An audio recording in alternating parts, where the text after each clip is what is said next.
All right, guys. So I've got I've had 1 month of the self-driving for free. Tesla offered it for free for 1 month to all the cars that were compatible with it, or that had the hardware and the software that could run it. I got mine a couple weeks ago, and it's super fun. I wanted to take you for a spin and show you what it does. I'm gonna go to Costco right now, but what I'll do first is we'll go up here and get started around this corner. I haven't liked the way that it navigates this one particular corner up here, and so I'm not gonna have it go into full self-driving until I get around that corner. The first thing you got to do is you got to punch in where you're going. So we're going to Costco Wholesale. So you do have to have the route, and then once you get the route calculated, then all you have to do is put it into full self-driving, and I'll show you what that looks like. It's not a super complicated trip, but so we'll pull down and then just let her go. She does like to go a little fast right out of the gates. You can kind of control it a little bit with the max. You can flip this switch or roll this little roller control up and down to say what it goes or how fast it can go. Onto Central Avenue. And then you'll notice it'll nag at me to touch the wheel or put a little force on the wheel. It does that every now and then, and my understanding is that's new as to Now turn right onto Central Avenue. But it does the blinkers, it does everything all on its own. So I'm not touching the gas or the brake. It kind of looks both ways. There is a car coming right here, but it navigates, stays in its own lane.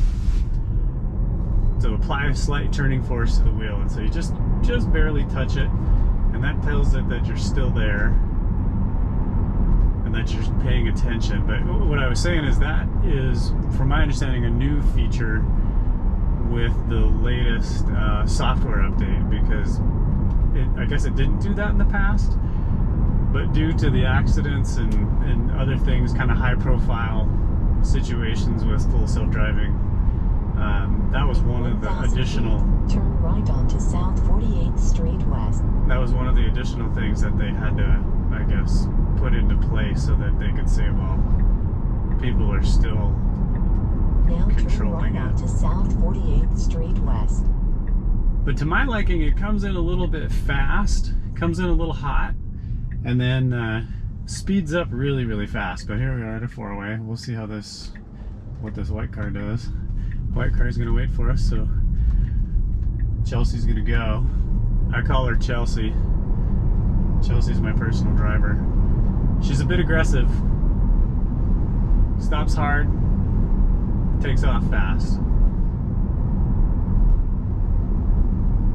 But it's pretty cool. It's got all the graphics, or what it sees, and it does a really, really good job of keeping an eye on all the different parts of the road and the street signs, oncoming traffic, that sort of thing. And it's also, I guess, according to Tesla, it's all camera based, and so there isn't any radar or LiDAR or anything like that. It's strictly camera based in the newer models like this. Elon Musk wanted to do away with the LiDAR and the ultrasonic sensors, and it's just using the cameras. But so far it's been pretty good. I've had to intervene a couple of times in the roundabouts. We were in the wrong lane once, and it wanted to turn left, and you couldn't do it from that lane, so I had to intervene.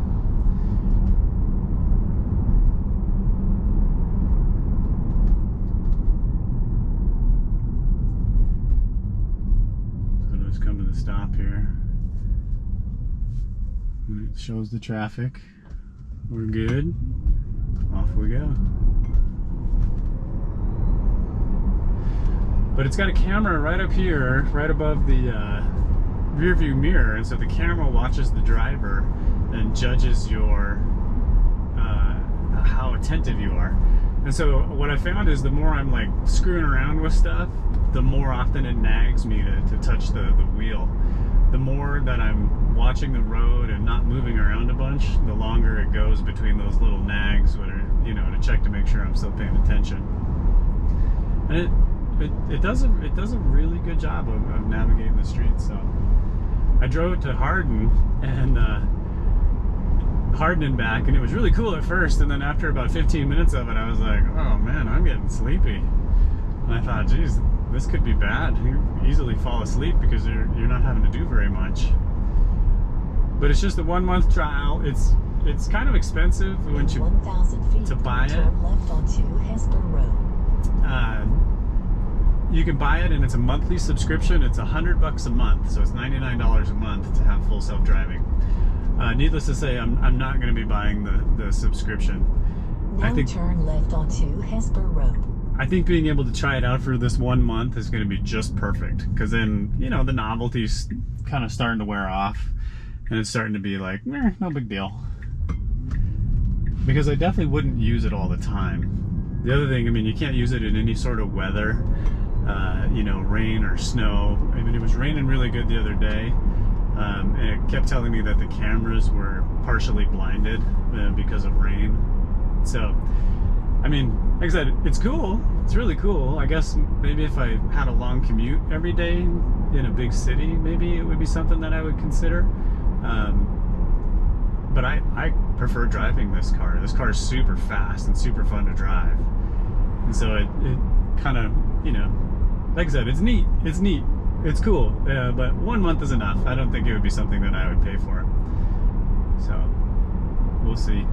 The other thing is, my understanding too, is that it's also this free trial for a month is kind of like just a big data grab for Tesla. Tesla needs so many hours to train all these cars to do this self-driving, or the self-driving program. In 1,000 feet, enter the roundabout and take the first exit.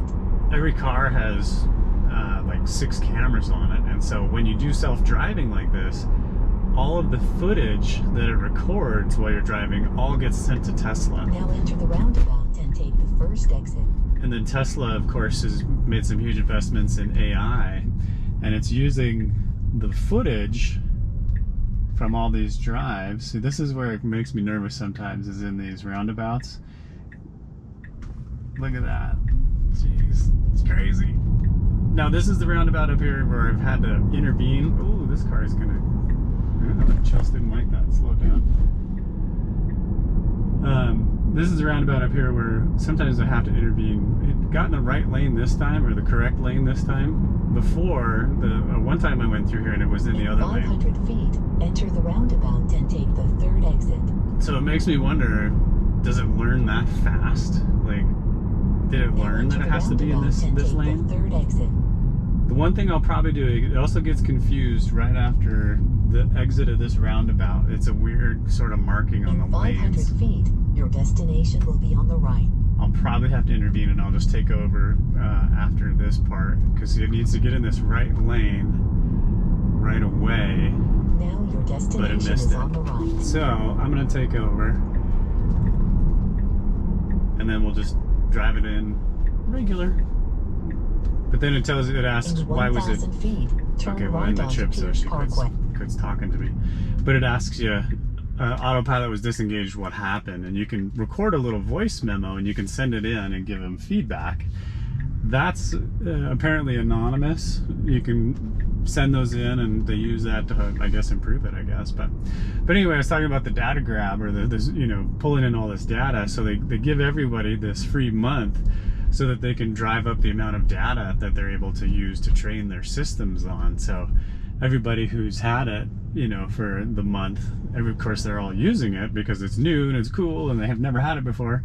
But then what happens is Tesla then uses all of this data to help train and make the system better, I guess. But anyway, it's pretty cool. It's pretty cool. It's fun. Like I said, this month has been a fun experience with it, but I definitely wouldn't pay for it.